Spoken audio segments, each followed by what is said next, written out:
Hola a todos, en el día de hoy les hablaré sobre el aprendizaje y sus bases biológicas del curso Modelos Educativos en la Maestría en Educación de la Corporación Universitaria Minuto de Dios. Mi nombre es Rafael Enrique Guardo Casiani. Empecemos. El aprendizaje se ha estudiado a lo largo de los años. Diversas investigaciones relacionadas al cerebro han permitido observar su estructuración y las funciones que se realizan, como los rayos X, resonancias magnéticas, escáneres de tomografía axial computarizada, etc. Han permitido la detección de enfermedades, lesiones y las respectivas señales que se manifiestan dentro de él, y han permitido cómo incide el cerebro en el desarrollo del lenguaje, el pensamiento y la memoria en la forma en cómo se procesa la información en nuestra vida cotidiana. La relación que existe entre el aprendizaje y las bases biológicas es fundamental a partir del concepto de neuroeducación. Se refiere a la aplicación de los conocimientos sobre cómo funciona el cerebro integrados con la psicología, la sociología y la medicina en el intento de mejorar y potenciar tanto los procesos de aprendizaje y memoria de los estudiantes como los de enseñanza. Esto es fundamental ya que el cerebro es valioso en las diferentes áreas del conocimiento, contribuye desde cada perspectiva en mirar cómo se mejora el proceso de aprendizaje y conociendo las diferentes estructuras del cerebro podría asimilar de manera minuciosa el aprendizaje. Es importante conocer cómo está conformado el sistema nervioso central. Está conformado por el cerebro y la médula espinal. Contribuye al cuerpo a realizar acciones de manera voluntaria y además encontramos el sistema nervioso autónomo, que permite controlar las actividades de manera involuntaria, como el proceso de respiración, proceso de digestión, la circulación de la sangre en las diferentes regiones corporales.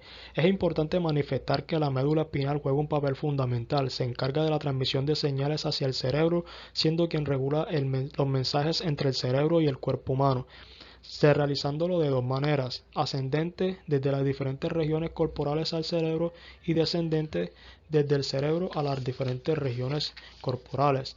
Por otro lado encontramos las neuronas y las células gliales, donde el sistema nervioso central lo componen miles de millones de células en el cerebro y la médula espinal.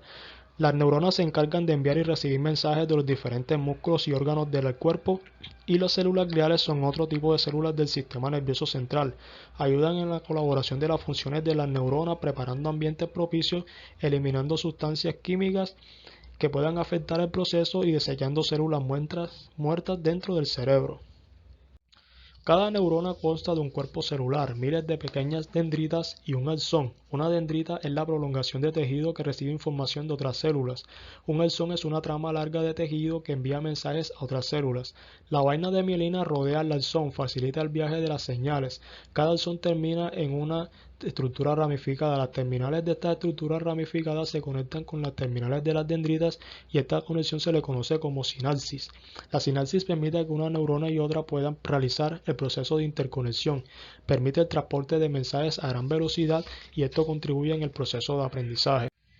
Las estructuras del cerebro, cada una de ellas participa de manera activa dentro del aprendizaje. Encontramos la corteza cerebral, que se encarga del procesamiento de la información sensorial, dividiendo el cerebro en dos hemisferios, izquierdo y derecho. Cada uno se encuentra en cuatro lóbulos: occipital, parietal, temporal y frontal. La formación reticular permite controlar la respiración y la presión sanguínea. El cerebelo ayuda en regular la postura, el control corporal, permite al ser humano aprender nuevas habilidades motrices. El tálamo es un área con mucha importancia, ya que tiene especial relación con los lóbulos cerebrales, en el cual se envía la información de los sentidos a la corteza, exceptuando el sentido del olfato.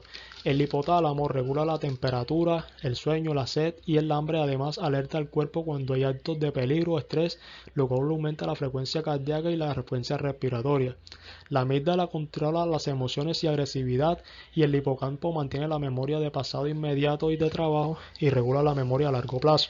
Antes de entrar a hablar sobre los lóbulos cerebrales, el cual tienen una gran relevancia en el aprendizaje, el cuerpo calloso se convierte en un área de introducción, ya que permite conectar los hemisferios izquierdo y derechos. Los hemisferios cerebrales izquierdo y derecho encontramos diferentes funciones fundamentales en el aprendizaje, y cada uno de estos hemisferios encontramos los diferentes lóbulos. En el lóbulo frontal se encarga del procesamiento de la memoria, la toma de decisiones, metas y creatividad. En el lóbulo temporal procesa la información auditiva. El lóbulo parietal se encarga de la información táctil y de la posición del cuerpo dentro del espacio, y el lóbulo occipital incide en cómo se regula el procesamiento de la información de manera visual. Es fundamental hablar sobre el aprendizaje mediante el uso de la tecnología. La teoría cognitivista ha tenido gran relevancia en el siglo XXI, incidiendo en la construcción de nuevos conocimientos y llevando a adquirir aprendizajes de manera activa. Las redes sociales y la gamificación son un claro ejemplo en las diferentes etapas de la vida, sean niños, adolescentes y adultos, y ayudan en el proceso de aprendizaje dentro de un entorno familiar. Observamos claramente tanto en la niña, adolescente y adulta cómo inciden en el proceso de aprendizaje a través de aplicaciones como GoNoodle, EducaPlay y YouTube, donde se debe tener en cuenta el nivel de desarrollo cerebral de acuerdo a la etapa evolutiva, y esto contribuye mucho en el proceso de aprendizaje. El aprendizaje mediante el uso de la tecnología se puede evidenciar a través de los diferentes lóbulos occipital, parietal, temporal y frontal, como cada uno de ellos se pueden observar características que pueden incidir y ayudan en el proceso de aprendizaje y que le llama la atención a cada uno de ellos en la respectiva etapa. El aprendizaje en los contextos educativos, la investigación del cerebro es relevante para la psicología y la educación en la medida en que ayuda a los psicólogos y a los educadores a entender mejor el aprendizaje y el desarrollo de la motivación.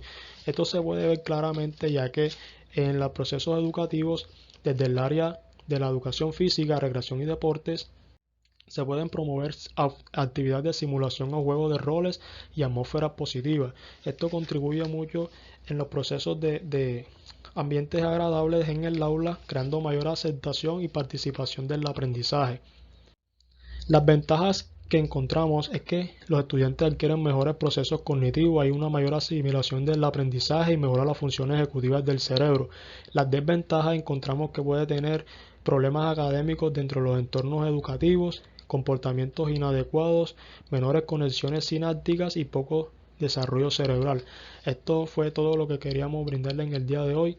Estas son las referencias bibliográficas. Muchas gracias por la atención.